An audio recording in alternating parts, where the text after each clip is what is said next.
Warning: this podcast episode contains swearing, drinking, discussions of mental illness, mentions of gore and cadavers, and brief mentions of sexual molestation and necrophilia.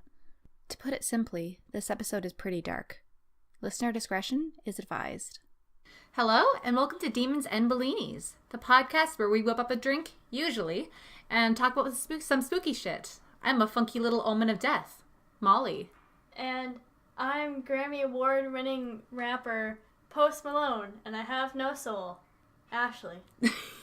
Today, we will be discussing the case of the Snedeker family. So grab a beverage of your choosing, get cozy, and check your closet for T-posing 13-year-olds. And remember, stay peachy!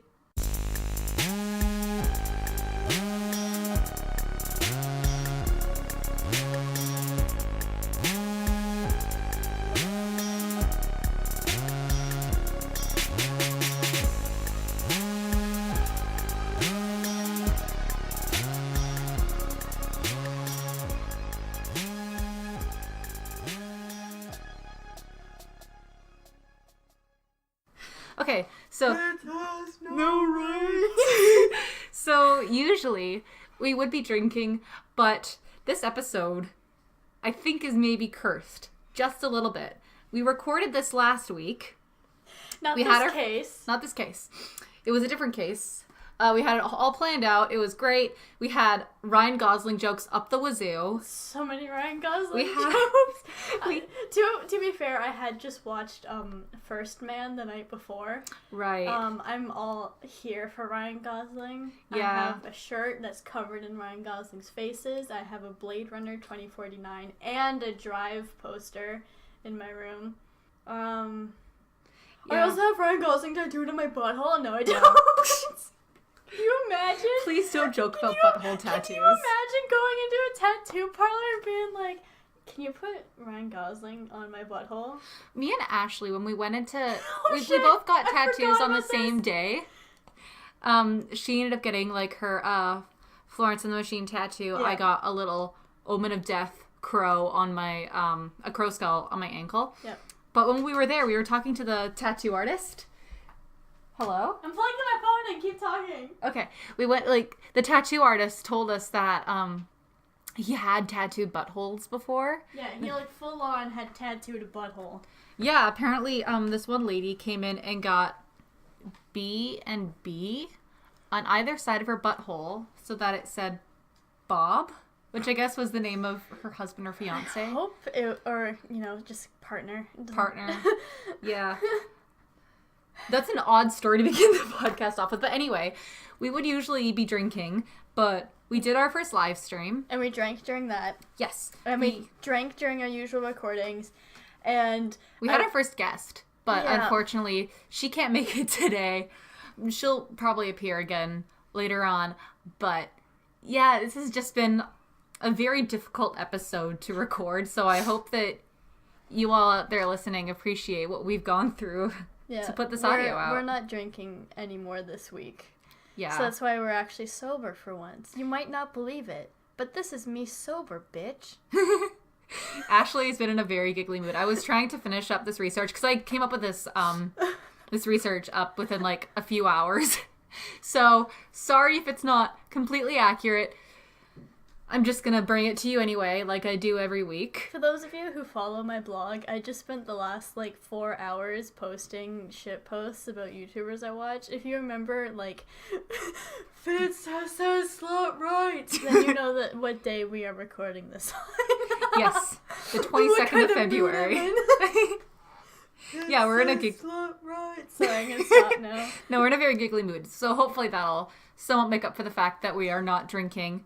But Demons and Virgin Bellinis, I guess. I'm not even drinking anything, but you somehow still have 5 cups on your desk.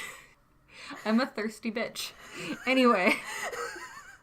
Fuck. So this case follows the Snedeker family, which consists of the father, Alan, the mother, Carmen, their 4 children, Ryan Philip... Gosling, Ryan, and Gosloon.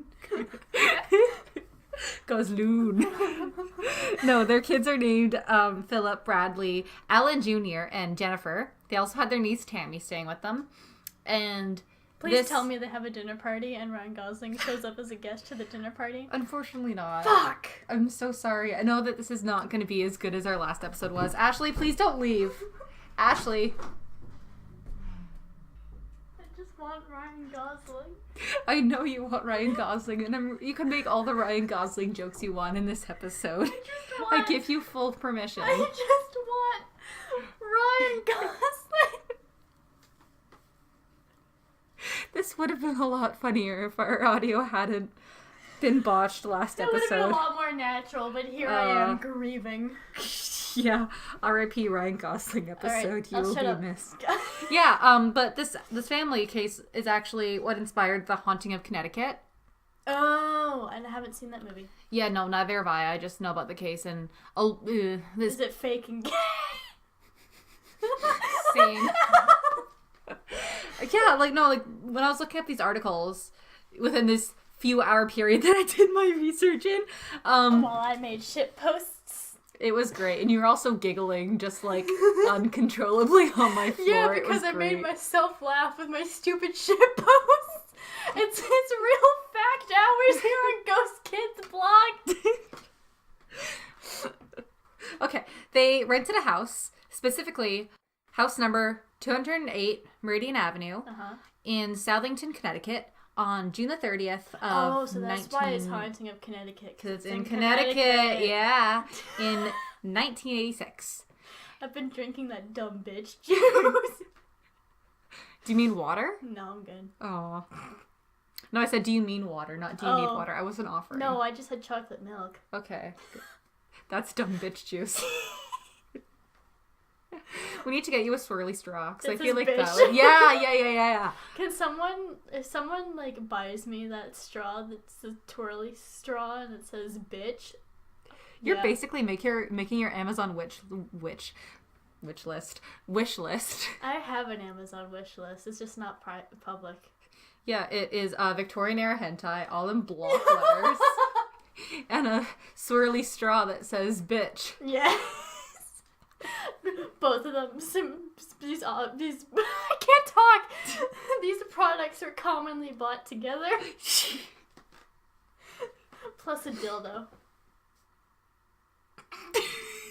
Was that the first time I've said dildo on the podcast? I don't know, honestly. I think it is. I don't think I've said dildo before on the podcast. Okay. Just deep breath. They moved here because the rent was cheap. Valid. And it was located close to the hospital where their son Philip was receiving treatments for Hodgkin's disease, which is a kind of lymphoma, which is blood cancer that starts in the lymphatic system. Ouch. Yeah, not great.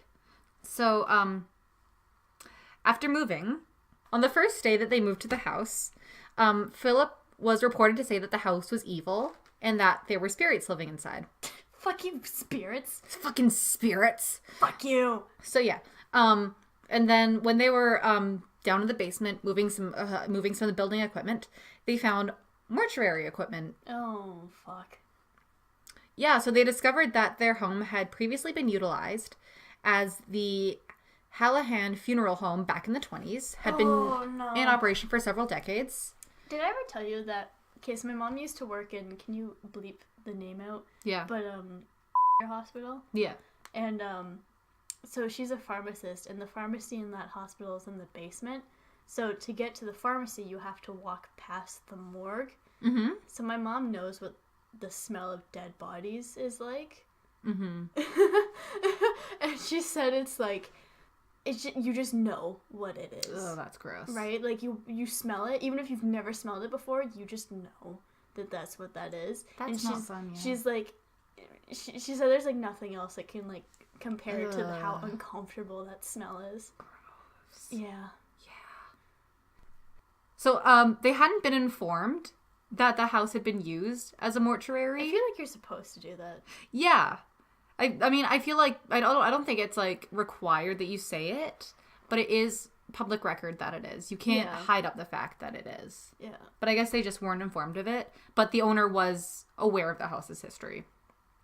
So they also discovered a small graveyard in the backyard, Oh, god damn it. toe tags, and various photographs of corpses amongst the previous tenants' belongings.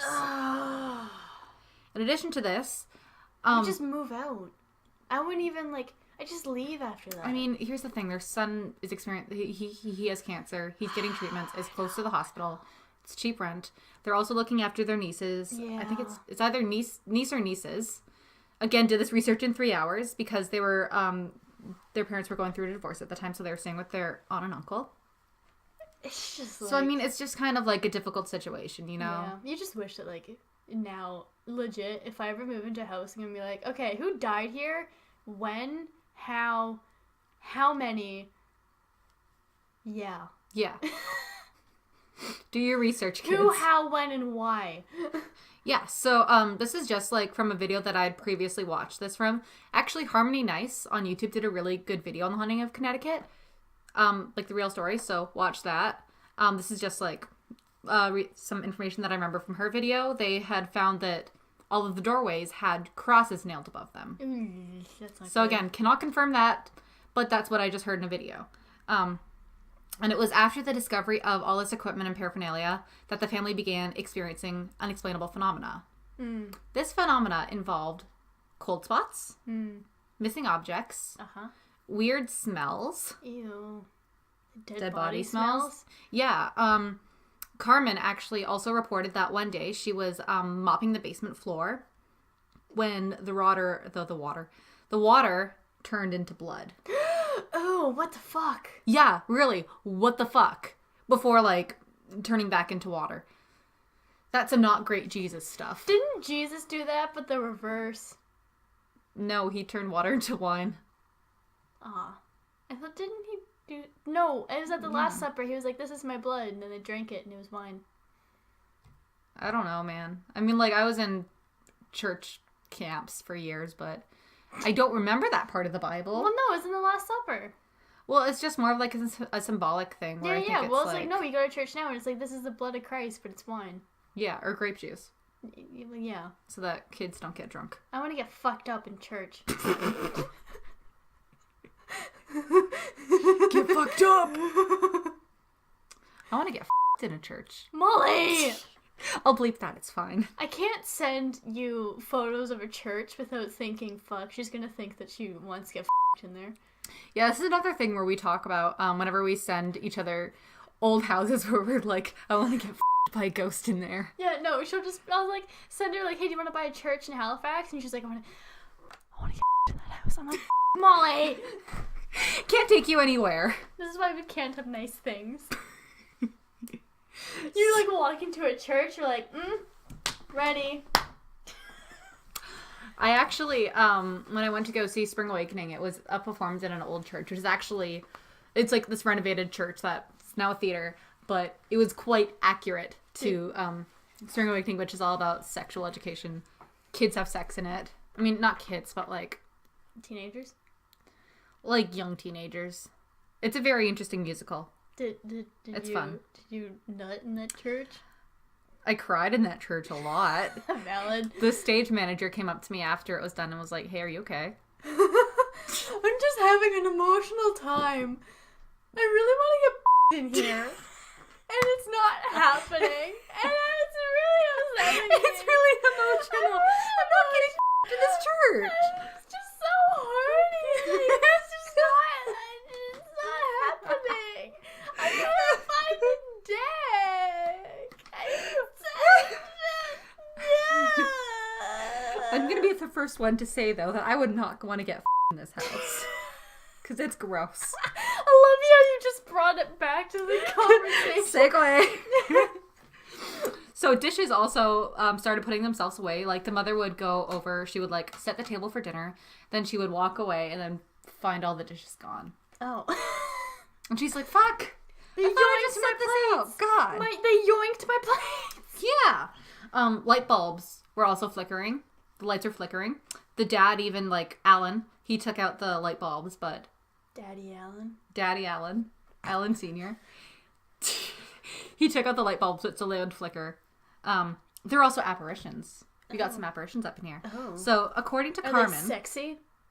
We're gonna get into the descriptions. This episode is just gonna be called the horny episode. The horse. Molly and Ashley are horny for demons. I don't think they're not demonic technically. Demons? Demons? Demons! You do that so well. Thank you. I can't. So, according to Carmen, they were incredibly powerful. This is a quote here. Uh-huh. One of them was very thin, with high cheekbones and long black hair and pitch black eyes. Oh, do you know who that is? Who? Benedict Cumberbatch. Long black hair? He has long hair in this. It's Benedict. The ghost of Benedict. Mr. Breakfast Sandwich Cabbage Patch is here. Bendy breakfast sandwich cucumber butts. I was just thinking about this the other day. I had this purple shirt for the longest time, and I only recently gave it away, but then I remembered why I got it in the first place. Molly? You know why I got it in the first place. I know why you You got know it. why I got it in know the first why. place. I was on Tumblr in 2013. What was on the shirt, Molly? No, it wasn't. It was It just was the purple shirt of sex. It was the purple shirt of sex. I also used it to look like Timmy Turner? No, Cecil Palmer from Night Vale. Alright, please tell me more So- about the ghost of Benedict Cumberbatch. Well, that's all we have for him. Fuck. High cheekbones, long black hair, pitch black eyes. The other one had white hair and like white hair, white eyes, and was wearing a pinstripe tuxedo. Ooh, that's and me. his feet were constantly in motion. What the? Wait, what? I don't know. That's just the quote that she said. That's a very weird thing to note That's about kind it. of like disturbing because that means that it's like even if it was standing, its legs would still somehow be moving. I just like to picture it like it's a blur. Yeah, I you just dropped my dropped your phone. But like that just sounds kind of disturbing. The more I think about it, the less funny it becomes, and the more I'm uncomfortable. I'm just imagining now him T-posing, but his legs are in motion. Stop. We can bring this back to funny times. Because we're talking about being in churches today, I guess. Yeah. It's the horny episode. It's the horny episode. We lost the Ryan Gosling episode and we replaced it with even horny. more fucking trash. And amongst all of this, various things that were happening, there were some rapid personality changes in Philip, who Ooh. slept in the former casket display room. What the fuck? Along with his brother Bradley. Why would you sleep there? Well, there's not a lot of room in the house. It's only a 2-story house. Fuck. And you have a lot of kids in there. Oh, bitch. So they're they're sharing the basement, and they're sleeping in the former casket display room. So that would mean like during a funeral, you would have dead bodies like just on display in there. Yeah. No, you would Yeah. have to pay me $1 million to sleep in there. I'm sorry. I mean, this is actually this brings up kind of an interesting topic because I watched this. I follow this mortician on YouTube. Yeah. She's really cool. She's Ask a Mortician. Her name's Caitlin, I believe, and she actually has a lot of discussions on how we kind of need to like get rid of this whole Western idea, like what would you call it? I'm not even drunk, and I just stigmatization. yeah. So like but for me, I would be super uncomfortable in there just because of like, kind of like because just like the feeling I think of being there, it'd be very claustrophobic, and also That's like true. you're never in that room like when it was in use. You would never be in that room for a good reason. Yeah, that's true. Right? Where it's like like people who show up to that house to see the body on display are not there because they're happy. No, it would be a lot of high emotions in that area. Yeah, I would not want to sleep in that room. Yeah. Because like, there were some cultures where like they actually have like the dead bodies of family like in their house, and that's not a bizarre thing. However, there's not a bunch of sadness and it's not sad. There's not all this negative energy surrounding that. But in a casket display room, there would be. Yeah, because like that's So, just yeah. how we deal with death here, is that we cry about it instead of like being okay with it. Yeah, it's not. Yeah, there's a massive fear around it. Like, Yeah, it's not really all that common to take care of your loved ones in after death. Like, you pay someone else to do it. You put all this weight in another person's hands, a professional's hands, and you don't really get to go through the whole grieving process by yourself. Like when my my mom has had a couple deaths in the family, and like she had to like pay a bunch of money to actually even see her. Seriously? Like, yeah. Fuck. Yeah, they were like, hey, we like need, like, you're not allowed to see your family member's body before they get cremated unless you pay this money for a viewing. Holy fuck. Yeah.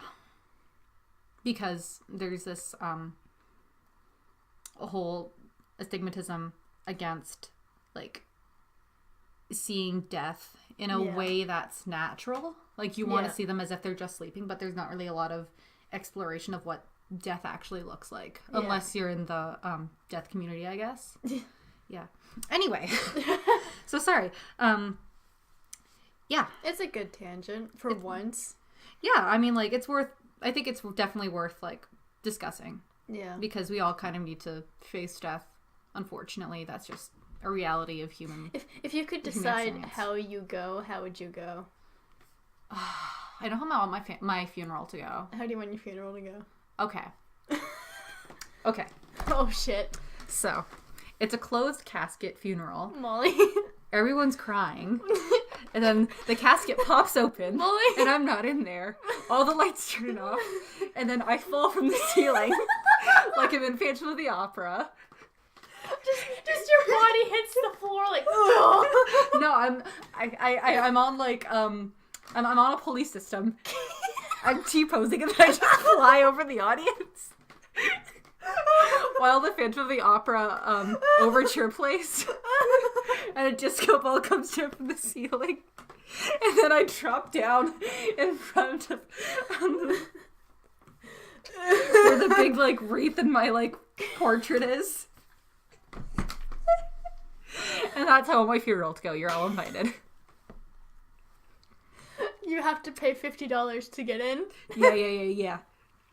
And the bar is only serving until 10 p.m. Yeah. Unfortunately. So yeah, there were a lot of personality changes in Philip. He was sleeping in the former casket room with his brother Bradley and was later diagnosed with schizophrenia. Ooh, fuck. So like we said on the first day that they moved into the house, he reported to have said that the house was evil. Yep. He often talked with the spirits in the home and played cruel pranks and lashed out at his family members without any memory of it after the fact. Ew, no. He always appeared to be like agitated and on edge while in the home. And after attacking his younger brother as well as his cousin Tammy, he was institutionalized for 45 days. He was diagnosed with schizophrenia. And according to his doctors, there was also little chance that this was a result of his medication. There wasn't really any chance that this had been like because of his treatments. Yeah. And then after he moved out, he was like totally fine. So that's a possible case possession.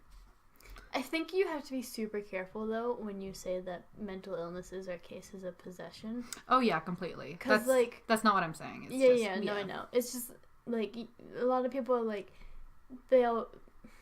Not so much anymore, you know, but, like, people just kind of attributed things that aren't, or, you know, were, like... I don't know how to say this.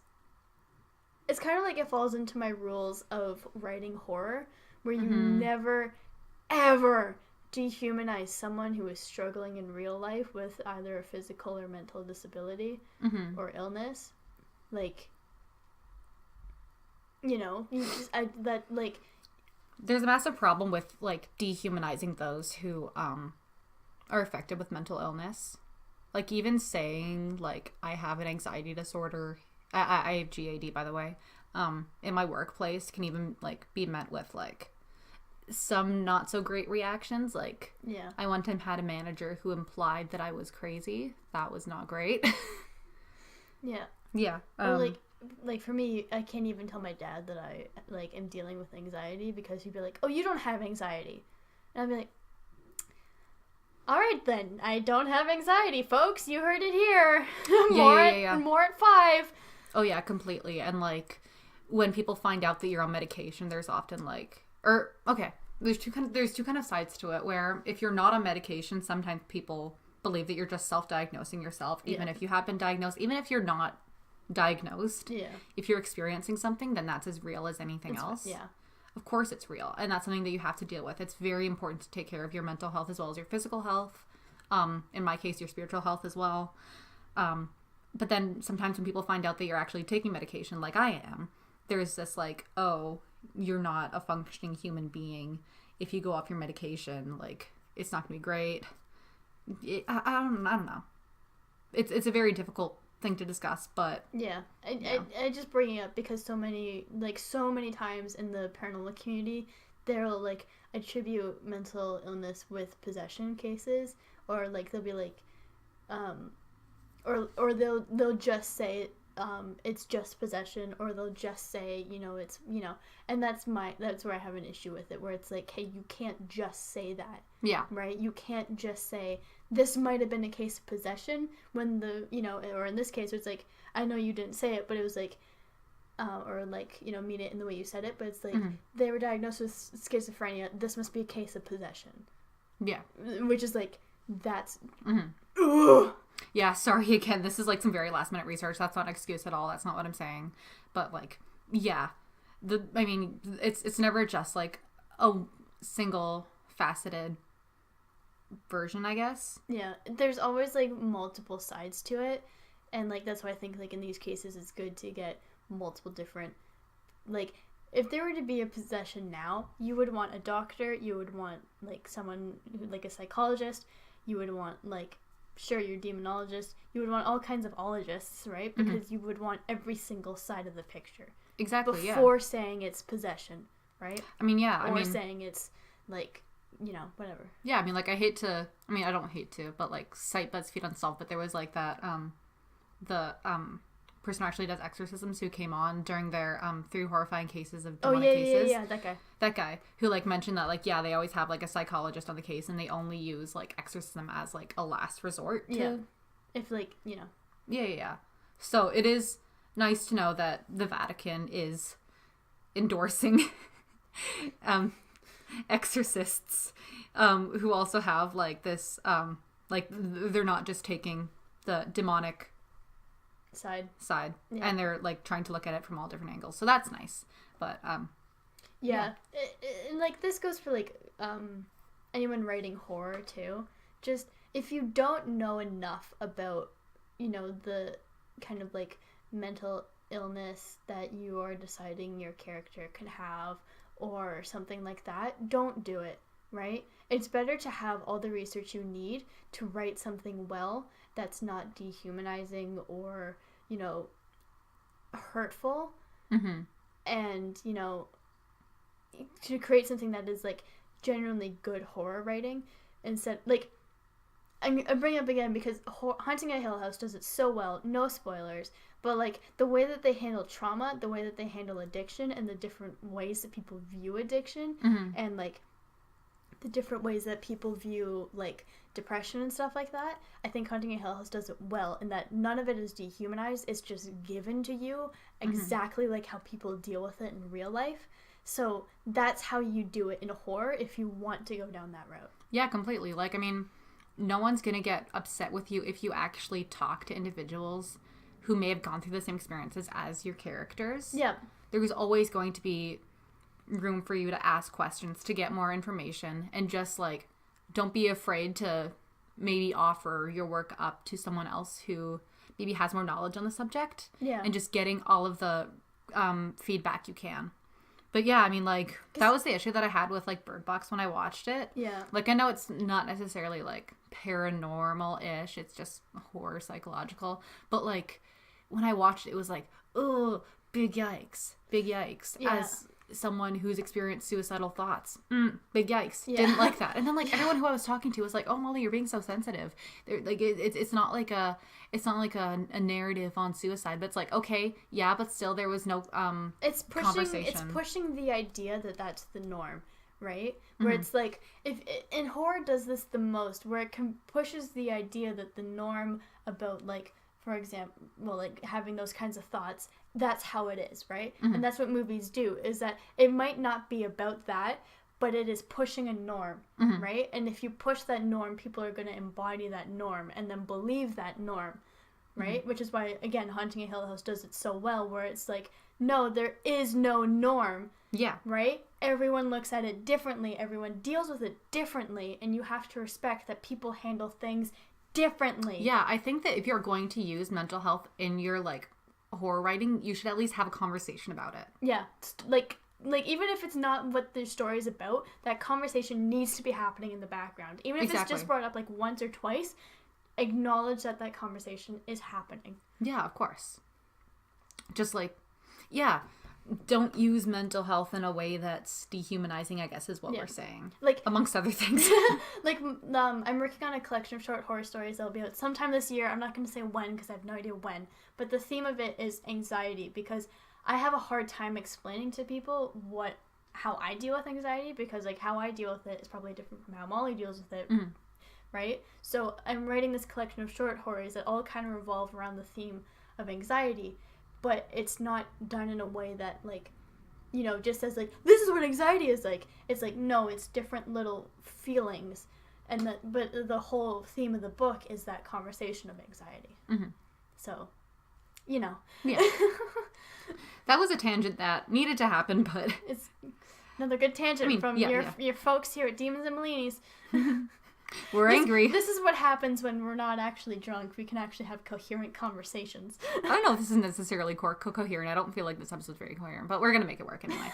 So, future Molly, make it work. Make it work. I believe in you. Work it, bitch. So, also speaking of Tammy. Tammy Brown? Tammy the cousin. Do you want to hear the story about the time that I saw a dead body? I love Tammy Brown so much. Come on, Teletubby. Teleport us to Mars. This is the gay, horny, how to write horror episode. This is... I'm glad that you're laughing now, because what I'm about to say next is a big yikes. And it's something that I'm going to have to warn at the beginning of this episode, amongst other things. Yikes me. Speaking of Tammy, the cousin who was living with them at the time, Carmen also reported that she witnessed a phantom hand travel up Tammy's nightgown. And that she reported that there was also some molestation from the spirits. Big yikes. I'm not going to elaborate on that much more. It kind of makes me think of, like, there are a few cases where a lot of women feel attacked by ghosts in this way. Mm-hmm. And people are always like, that sounds so weird. But there are so many cases where it happens. Yeah. Like, Birdcage Theater, the Grown Family. Grown Family. Just to name a few. Like, so... Not great. There was also this one article. When I was researching this, and Ashley was in the home. I said I don't want to shit posts. I was like, I'm not going to use this article in here because I just disagreed with this one sentence that was totally not necessary to the article. They decided to, like, keep in something along the lines of, like, even though the girls in the house are being raped, they still decide to stay in the house. Like, no. Stop it. People are really insensitive when it comes to paranormal cases. It's really bad. And I'm finding that I'm having to catch myself now where it's like, why didn't they just leave? Because that's not the reality. Like, nobody can be in the financial situation where they just move into a house and then immediately move back out of the house. Like, no one is in that financial situation. Yeah, it's totally just simplifying it. And it's like... It's treating it like it's just a story. But this is not real paranormal cases, because all of this can be attributed to hoaxes sometimes, but like... As we proved in our live stream. yeah. Based in reality is what I'm going to just say. Yeah. Yeah, it's not just purely fictional. So, yeah, there was also an occasion wherein the mother had... she was in the bathroom, and the shower curtain wrapped around her face to obstruct her breathing. Whoa, ooh! And she was only able to escape when Tammy came to help her. Oh my god. What's with... Because that also happened a couple times with mattresses coming up to, like, suffocate. Yeah, like suffocate women. Yeah. Very bad. So yeah, after all this, the Snedeker family ended up contacting some demonologists, such as John Zayefs and the ever so famous, the Scarlett Johanssons of demonology, the Warrens. Hey! Who all claimed that the house was haunted. It was the working theory by the Warrens that the former funeral workers were guilty of necrophilia. Oh, fuck, no. Which led to the evil presence. Oh, Carmen fuck. later reported that the former workers were found guilty of the crime. However, Carmen's reports have never been proven. Oh, God. Yeah, that's, like, some bad energy. Like, I think it's really... Like, this is, again, going into, like, horror movies and stuff like that, but, like, when things... Or, like, even in real life with, like, true crime, when things are done to bodies after, you know, people have been killed or, like, died, that's gross. Like, because, like, I mean, at the same time, you can make the argument that, like, I don't know, a body, you know, it's kind of like, it's a consent thing. It's a consent thing. I mean, the body is, like, sure, the soul is gone, but, like, that's still a human body. You don't desecrate a human body. Like, it's just, for me, it might also because of, like, how I was raised. I was raised in, like, a very Catholic family. And for us, it was even, like, you never, like, just scream that you never, like, desecrate a body, that it was, like, never walk over a grave, because that's being disrespectful to the body that's buried there, right? So whenever I see, like, in, like, a cemetery or something like that, which I visit when I travel, I like to visit cemeteries, but, like, I always walk around graves. I never walk over them. I always walk around them. The worst experience ever in my life was when I went to Westminster Abbey in London, and all the graves are in the floor. I was so upset. I was, like, walking, like this, and I was like, I'm sorry. I'm sorry. Canadians, I'm sorry. I just felt like I just can't, like, yeah. you know, I just feel, like, so, like, bad whenever I mean, even in witchcraft, there's, like, very specific, I'm not really sure on how it works because I don't really use a lot of, dead things? Yeah.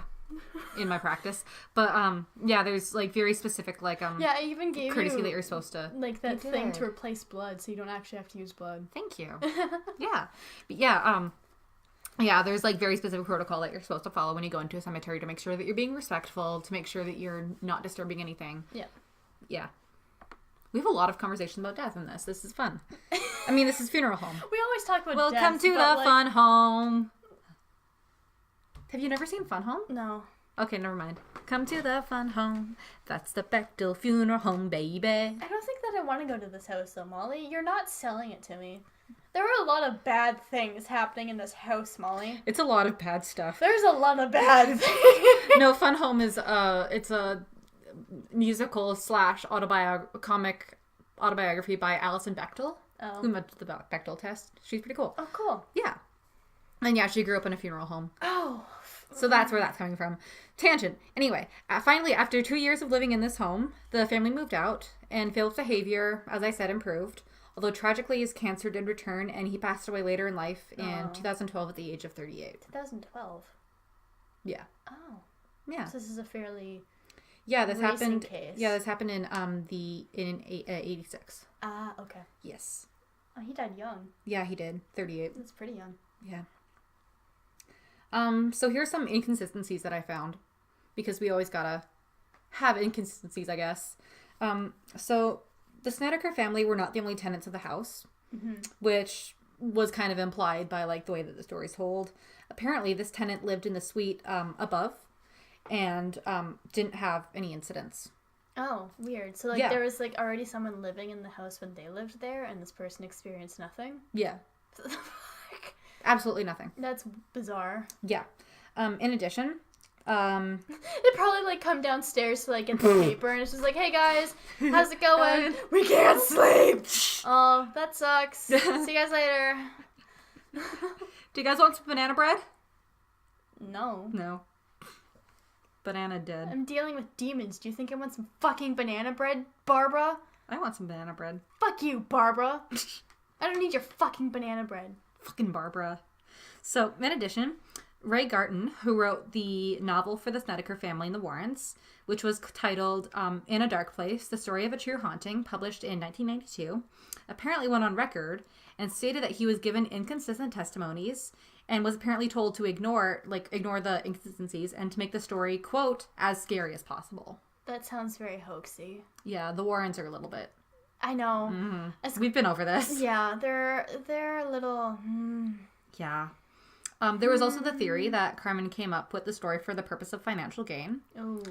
In an interview, when she was asked why she didn't leave the house, she replied that children need stability. Hopefully it won't kill them.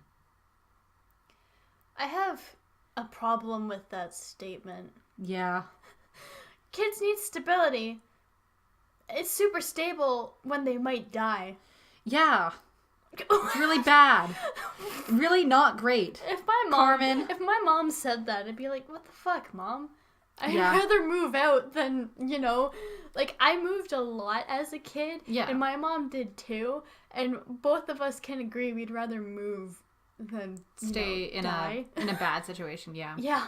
And yeah, in addition, no following families ever reported any of this phenomenon. You can actually still visit this house. Oh. I found on one website that there is bad parking. So you have to park in town and walk over. Also no trespassing because this house is being lived in. It is still lived in? Yeah. Oh.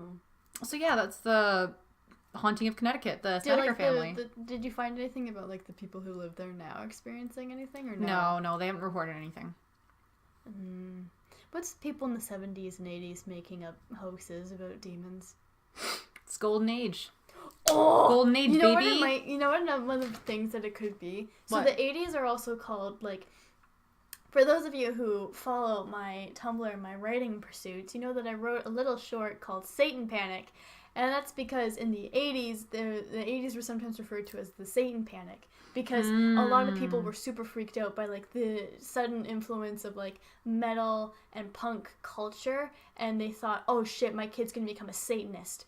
Right? And then, you had, things like Ouija boards becoming more popular again, horror movies, all that kind of stuff. And then parents started to get super freaked out. They're like, oh my god, Satan is everywhere. And then you can find still, really weird ads, telling parents how to fight Satan and, how to get Satan out of their kids and stuff like that. Get Satan out of your kids. Sorry, I shouldn't make jokes about Satan being... Well, no, you know what I mean? But, the influence of Satan of your kids, right? Mm-hmm. So it's... so, that could still be a thing where it's, that was something that was on people's minds, right? Yeah. And it was... And because that was on people's minds, it was obviously something that people would believe in, right? Mm-hmm. So, in this case, if you needed money, you could tell people that Satan was in your house. Yeah. And they would help you out. So, yeah, do you think this case could be a hoax, or do you think it's real? I think there's a possibility that it's a hoax. Yeah. Because I think mostly because of the fact that the upstairs neighbor experienced nothing that doesn't make sense. Yeah. And also the fact that people now don't experience anything. Mm-hmm. And also the author of the book being told to exaggerate. Mm-hmm. That's never a good thing. That's never a good thing. I'm going to have to call this one a hoax. Yeah, the Warrens, like we said, are known to exaggerate some things, which is not great. Yeah, the ending of the Conjuring movie. Yeah. So, yeah, that's the case of the Snedeker family. Would you have a Bellini with anyone? No. No? Not even the Benedict Cumberbatch-looking motherfucker? No. No? I got out of that phase a long time ago, Molly. that for me was my Satan Panic. Replace Satan Panic with the Super Hulakian Panic. Hello, are you struggling with your child's interests? Are they a Super Hulakian? It's never too late to find God. Satan can be beaten back into hell. All it takes is just a few steps, which I explain in my book, I've Been to Hell and Back by Ashley Smith, which you can buy for 9 down payments of $20. Buy yours today. Love it. I'm sold. Yeah, I didn't find it creepy when I was, 15 and in the depths of hell, but I think it's really weird that as a 15-year-old I wanted to Don't say what you're about to say. I'm not gonna say it. But you know what I mean. But can I just say, though, that back then, fandoms and fandoms, this was before Stan. I will talk about Stan in a second. Fandoms back then were a lot better because they were just about characters, right? And it was kind of like, oh wow, I love this character. And then they treated the actor with respect. There has been this huge, disgusting decline into what is called standing culture. And I am like a fanfic writer. I will never call myself a stan. Ever. I will only do it like ironically because I will like... Stans or fans now have no boundaries, no manners. They don't know how to talk to content creators or like you, because like there's been this shift from like fiction into non-fiction, right? Where most people now, they watch reality TV shows or they watch YouTubers. That's the big thing, right? But they forgot how to treat people like people and not characters. It's really bad. Right? Yeah. Where it's like we never made the switch from treating characters and actors with respect to YouTubers and real people with respect. Our fandoms made that switch, like what our fandoms are about, but the way that we act in our fandoms has not changed. And that's a big issue. And that is bad. That is so bad. Well, yeah, I mean, like, there was a whole thing with, like, shipping actors who, like, their characters are shipped together. Yeah. Like, that's something that... Whew. Like, that was something that happened in the Supernatural fandom with, like, Misha Collins and Jensen Ackles, I guess. Ooh, aren't they married? They're married. Not together. Different women. And then, even creepier. Oh, fuck. Like, people are shipping, like, kids in the It cast.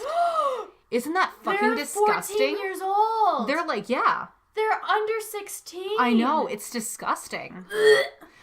It's kind of like this with my fandom, too, is that, like, whenever one of the YouTubers I watch gets a girlfriend, they are so hesitant to let that be public because these girls get attacked. And I'm like, wow, the misogyny just jumped out, you. Yeah. Sorry, that was really aggressive. No, it's okay. It's okay. I would say I'm not trying to offend or, like, insult anyone, but also find common sense, find common decency, don't treat real life people like their characters. Yeah. That's very bad. Oh, yeah. Yeah, that was our episode of Demons and Bellinis, because we're at 50 minutes now. We ended in a strange place. Yeah, we had a lot of tangents today, but, you know, that's just what it's like when we're sober. Yeah, I mean, I feel like, though, this is, like...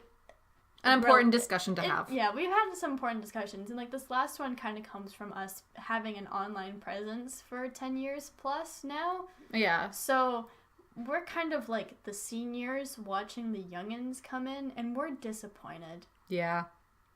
I mean, I made very similar mistakes when I was a child. Oh, yeah. And, like, I'm not being, like, y'all are idiots, right? I'm just saying that people have some work to do, and, you're allowed to grow, of course. Yeah, you're allowed to grow. People make mistakes. We're all human. That's all. What I'm saying is that, like, it's not too late to just be a good human being. Mm-hmm. Right? Yeah. I guess just, like, realize that you are responsible. You have a responsibility when you're in a fandom. Oh, yeah. Right? To be kind, to be supportive, and to be, like, loving and open, you know, whether it be, you know, you're watching YouTubers or you're watching movies, right? You're expected to just have that kind of responsibility. Mm-hmm. And if someone is doing bullshit, call out their bullshit. Be like, hey, that's not very nice. Right? You should stop. Yeah, I mean, like... because you're hurting real people this time, not characters. Right? Yeah, I mean, we had our first live stream this week. And we had some really lovely people in the chat. It was great. Yeah. We had some people who were, like, there to defend us. Ashes, we love you. Yeah. But, like, there were some people who, like, I guess they had just come off from, like... because we were on Twitch from the just chatting, I guess. But there were some people who were, like... Are you two gonna kiss? Yeah, sexualizing us. It was very gross. It was very uncomfortable for the both of us when we were just trying to talk about fucking demons. Yeah. Not fucking demons. Just demons. Yeah, so it's kind of like... I feel like the internet has just lost its responsibility. Like, standing culture has a big problem, I think. So, like, that's why you will never ever see me call myself a stan. Ever. Yeah. Unless I'm being like, we stand a legend! I think it's fun to make fun of stan culture, but stan culture in itself needs a lot of work. Yep. Yeah. Yep. Yeah, that's our episode. I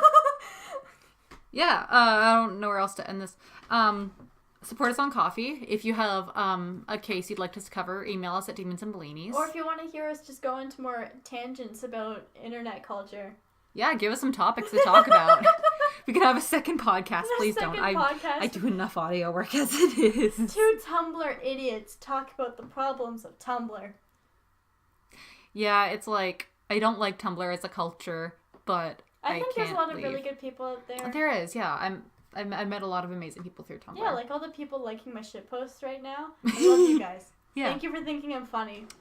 But I don't actually mean it. It's a shit post. Yeah, shit post. Okay, Molly, how do we end this episode? I don't know. Support us, please. Outro music. Thank you so much for tuning in this week, and we hope that you enjoyed the episode. This episode features the voices of Molly Lorette and Ashley Smith. Our theme music was composed and produced by Larry Lorette. Our cover image was designed by Ashley Smith, and sound editing was done by Molly Lorette. Have any comments, concerns, or cases you want us to cover? Email us at demonsandbellinis@gmail.com. You can also find us at Demons and Bellinis on Tumblr, Demons and Bellinis on Instagram, and at DBellinis on Twitter. That's capital D and capital B. You'll also be able to find case pictures tweeted out there and posted to our Instagram. Also, make sure that if you like what we do here, drop us a donation at Coffee, which you can find through our Twitter. Thanks again, and we hope that you keep your ears open.